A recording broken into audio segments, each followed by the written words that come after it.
Reggie and Roo have adventures for you. Watch and listen, you can come along too.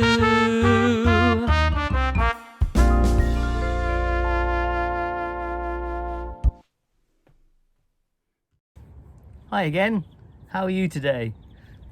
I've got Stan and Roo with me today. Reggie is here, he's just round the corner, look. Hello Reg, there he is. He's keeping a watch out to see who comes along. I expect he'll tell us in a minute. So, are we ready for the next chapter of the book? Today, chapter 4, Lottie. If Sarah had been a different kind of child, the life she led at Miss Minchin's Select Seminary for the next few years would not have been at all good for her. She was treated more as if she were a distinguished guest at the establishment than as if she were a mere little girl. If she had been a self-opinionated, domineering child, she might have become disagreeable enough to be unbearable through being so much indulged and flattered. If she had been an indolent child, she would have learned nothing. Privately, Miss Minchin disliked her, but she was far too worldly a woman to do or say anything which might make such a desirable pupil wish to leave her school. She knew quite well that if Sarah wrote to her papa to tell him she was uncomfortable or unhappy, Captain Crewe would remove her at once. Miss Minchin's opinion was that if a child were continually praised and never forbidden to do what she liked, she would be sure to be fond of the place where she was treated. Accordingly, Sarah was praised for her quickness at her lessons, for her good manners, for her amiability to her fellow pupils, for her generosity if she gave sixpence to a beggar out of her full little purse. The simplest thing she did was treated as if it were a virtue, and if she had not had a disposition and a clever little brain, she might have been a very self-satisfied young person. But the clever little brain told her a great many sensible and true things about herself and her circumstances, and now and then she talked these things over to Ermengarde as time went on. Things happen to people by accident, she used to say. A lot of nice accidents have happened to me. It just happened that I always liked lessons and books, and could remember things when I learned them. It just happened that I was born with a father who was beautiful and nice and clever, and could give me everything I liked. Perhaps I have not really a good temper at all, but if you have everything you want, and everyone is kind to you, how can you help but be good-tempered? I don't know, looking quite serious, how I shall ever find out whether I am a really nice child or a horrid one. Perhaps I'm a hideous child, and no one will ever know, just because I never have any trials. Lavinia has no trials, said Ermengarde stolidly, and she's horrid enough. Sarah rubbed the end of her little nose reflectively as she thought the matter over. Well, she said at last, perhaps that is because Lavinia is growing. This was the result of a charitable recollection of having heard Miss Amelia say that Lavinia was growing so fast that she believed it affected her health and temper. Lavinia, in fact, was spiteful. She was inordinately jealous of Sarah. Until the new pupil's arrival, she had felt herself the leader in the school. She'd led because she was capable of making herself extremely disagreeable if the others did not follow her. She domineered over the little children and assumed grand airs with those big enough to be her companions. She was rather pretty and had been the best dressed pupil in the procession when the Select Seminary walked out 2 by 2, until Sarah's velvet coats and sable muffs appeared, combined with drooping ostrich feathers, and were led by Miss Minchin at the head of the line. This, at the beginning, had been bitter enough, but as time went on, it became apparent that Sarah was a leader too, and not because she could make herself disagreeable, but because she never did. There's one thing about Sarah Crewe, Jessie had enraged her best friend by saying honestly. She's never grand about herself the least bit, and you know she might be, Lavvy. I believe I couldn't help being just a little. If I had so many fine things and was made such a fuss over, it's disgusting the way Miss Minchin shows her off when parents come. Dear Sarah must come into the drawing room and talk to Mrs. Musgrave about India, mimicked Lavinia, in her most highly flavoured imitation of Miss Minchin. Dear Sarah must speak French to Lady Pitkin. Her accent is so perfect. She didn't learn her French at the seminary at any rate, and there's nothing so clever in her knowing it. She says herself she didn't learn it at all, she just picked it up. because she always heard her papa speak it. And as to her papa, there is nothing so grand as being an Indian officer. Well, said Jessie slowly, he's killed tigers. He killed the one in the skin Sarah has in her room. That's why she likes it so. She lies on it and strokes its head and talks to it as if it was a cat. Ugh. She's always doing something silly, snapped Lavinia. My mama says that way of hers of pretending things is silly. She says we'll grow up eccentric. It was quite true that Sarah was never grand. She was a friendly little soul and shared her privileges and belongings with a free hand. The little ones who were accustomed to being disdained and ordered out of the way by mature ladies aged 10 and 12 were never made to cry by this most envied of them all. She was a motherly young person. And when people fell down and scraped their knees, she ran and helped them and patted them, or found in her pocket a bonbon or some other article of soothing nature. She never pushed them out of her way, or alluded to their years as a humiliation and a blot upon their small characters. If you're 4, you are 4, she said severely to Lavinia on an occasion of her having, it must be confessed, slapped Lottie and called her a brat. But you will be 5 next year, and 6 the year after that, and, opening large convincing eyes, it takes 16 years to make 20. Dear me, said Lavinia, how we can calculate. In fact, it was not to be denied that 16 and 4 made 20, and 20 was an age the most daring were scarcely bold enough to dream of. So the younger children adored Sarah. More than once she had been known to have a tea party made up of those despised ones in her room, and Emily had been played with, and Emily's own tea service used, the one with cups which held quite a lot of much sweetened weak tea and had blue flowers on them. No one had seen such a very real doll's tea set before. From that afternoon, Sarah was regarded as a goddess and a queen by the entire alphabet class. Lottie Lee worshipped her to such an extent that if Sarah had not been a motherly person, she would have found her tiresome.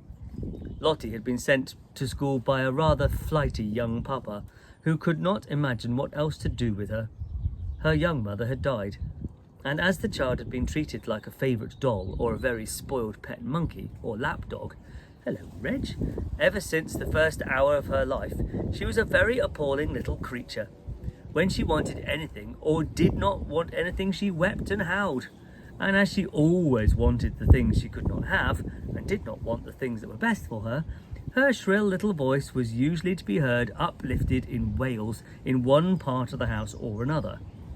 Her strongest weapon was that in some mysterious way she found out that a very small girl who had lost her mother was a person who ought to be pitied and made much of. She had probably heard some grown-up talking her over in the early days after her mother's death, so it became her habit to make great use of this knowledge. The first time Sarah took her in charge was one morning when, on passing a sitting room, she heard Miss Minchin and Miss Amelia trying to suppress the angry wails of some child who evidently refused to be silenced. She refused so strenuously, indeed, that Miss Minchin was obliged to almost shout in a stately and severe manner to make herself heard. "What is she crying for?" she almost yelled. "Oh, oh, oh," Sarah heard.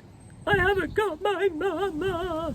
"Oh, Lottie," screamed Miss Amelia. "Do stop, darling. Don't cry. Please don't." "Oh," Lottie howled tempestuously.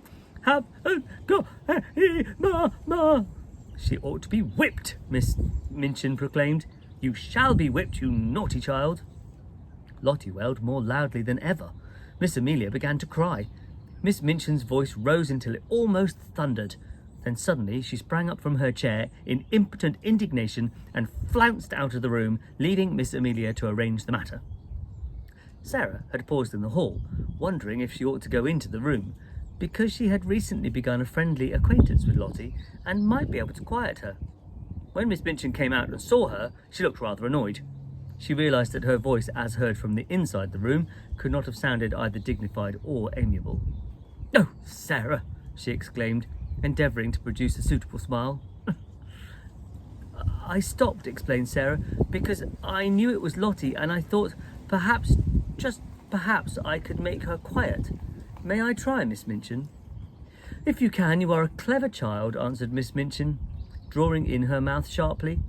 Then, seeing that Sarah looked slightly chilled by her asperity, she changed her manner. "But you are clever in everything," she said in her approving way. "I dare say you can manage to, so go on in." When Sarah entered the room, Lottie was lying upon the floor, screaming and kicking her small fat legs violently, and Miss Amelia was bending over her in consternation and despair, looking quite red and damp with heat. Lottie had always found, when in her own nursery at home, the kicking and screaming would always be quieted by any means she insisted on. Poor plump Miss Amelia was trying first one method and then another. "Poor darling," she said one moment, "I know you haven't any, Mama. Poor—" Then in quite another tone, "If you don't stop, Lottie, I will shake you. Poor little angel. There, there. Oh, you wicked, bad, detestable child. I will smack you. I will." Sarah went to them quietly. She did not know at all what she was going to do, but she had a vague inward conviction that it would be better not to say such different kind of things, quite so helplessly and excitedly. "Miss Amelia," she said in a low voice, "Miss Minchin says I may try to make her stop. May I?" Miss Amelia turned and looked at her hopelessly. "Oh, do you think you can?" she gasped. "I don't know whether I can," answered Sarah, still in her half-whisper, "but I will try." Miss Amelia stumbled up from her knees with a heavy sigh, and Lottie's fat little legs kicked as hard as ever. "If you steal out of the room," said Sarah, "I will stay with her." "Oh, Sarah," almost whimpered Miss Amelia, "we never had such a dreadful child before. I don't believe we can keep her." But she crept out of the room and was very much relieved to find an excuse for doing it. Sarah stood by the howling, furious child for a few moments and looked down at her without saying anything. Then she sat down flat on the floor beside her and waited. Except for Lottie's angry screams, the room was quite quiet. This was a new state of affairs for little Miss Lee, who was accustomed when she screamed to hear other people protest and implore and command and coax by turns. To lie and kick and shriek and find the only person near you not seeming to mind in the least attracted her attention. She opened her tight-shut streaming eyes to see who the person was, and it was only another little girl. But it was the one who owned Emily and all the nice things, and she was looking at her steadily as if she was merely thinking. Having paused for a few seconds to find this out, Lottie thought she must begin again. But the quiet of the room and Sarah's odd, interested face made her first howl rather half-hearted. "I haven't any mama," she announced, but her voice was not so strong. Sarah looked at her still more steadily, with a sort of understanding in her eyes. "Neither have I," she said. This was so unexpected that it was astounding. Lottie actually dropped her legs, gave a wriggle, and lay instead. A new idea will stop a crying child when nothing else will. Also, it was true that while Lottie disliked Miss Minchin, who was cross, and Miss Amelia, who was foolishly indulgent, she rather liked Sarah. Little as she knew her, she did not want to give up her grievance, but her thoughts were distracted from it, so she wriggled again and, after a sulky sob, said, "Where is she?" Sarah paused, because she had been told that her mamma was in heaven. She had thought a great deal about the matter, and her thoughts had not been quite like those of other people. "She went to heaven," she said, "but I am sure she comes out sometimes to see me, though I don't see her. So does yours. Perhaps they can both see us now. Perhaps they are both in this room." Lottie sat bolt upright and looked around her. She was a pretty little curly-headed creature, and her round eyes were like wet forget-me-nots. If her mamma had seen her during the last half hour, she might not have thought of her kind of child who ought to be related to an angel. Sarah went on talking. Perhaps some people might think that what she said was rather like a fairy story, but it was all so real to her own imagination that Lottie began to listen in spite of herself. She'd been told her mamma had wings and a crown, and she'd been shown pictures of ladies in beautiful white gowns who were said to be angels. But Sarah seemed to be telling a real story about a lovely country where real people were. "There are fields and fields and fields of flowers," she said, forgetting herself, as usual, when she began, and talking rather as if she were in a dream. fields and fields of lilies, and when the soft wind blows over them, it wafts the scent of them into the air, and everybody always breathes it, because the soft wind is always blowing. And little children run about in the lily fields and gather armfuls of them and laugh and make little wreaths, and the streets are shining, and people are never tired however far they walk. They can float anywhere they like, and there are walls made of pearl and gold all around the city, but they are low enough for people to go on and lean on them and look down onto the earth and smile and send beautiful messages. That sounds great, doesn't it? Whatsoever story she had begun to tell, Lottie would no doubt have stopped crying and been fascinated into listening. But there was no denying that this story was prettier than most others.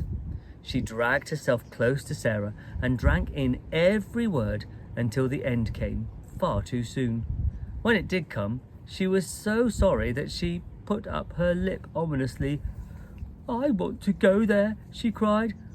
"I haven't any mamma in this school." Sarah saw the danger signal and came out of her dream. She took hold of the chubby hand and pulled her close to her side with a coaxing little laugh. "I will be your mamma," she said. "We will play that you are my little girl and Emily shall be your sister." Lottie's dimples all began to show themselves. "Shall we?" she said. "Yes," answered Sarah, jumping to her feet. "Let us go and tell her, and I will wash your face and brush your hair." To which Lottie agreed quite cheerfully and trotted out of the room and upstairs with her, without seeming even to remember that the whole of the last hour's tragedy had been caused by the fact that she'd refused to be washed and brushed for lunch, and Miss Minchin had been called in to use her majestic authority. And from that time, Sarah was her adopted mother. Well, that's lovely, isn't it? That she's got a lovely mother and one that looks down on her from heaven. Say bye for now, Roo. Say bye, Stan. Bye, Reg. Give us a wave. Whee! Bye, everyone. See you tomorrow.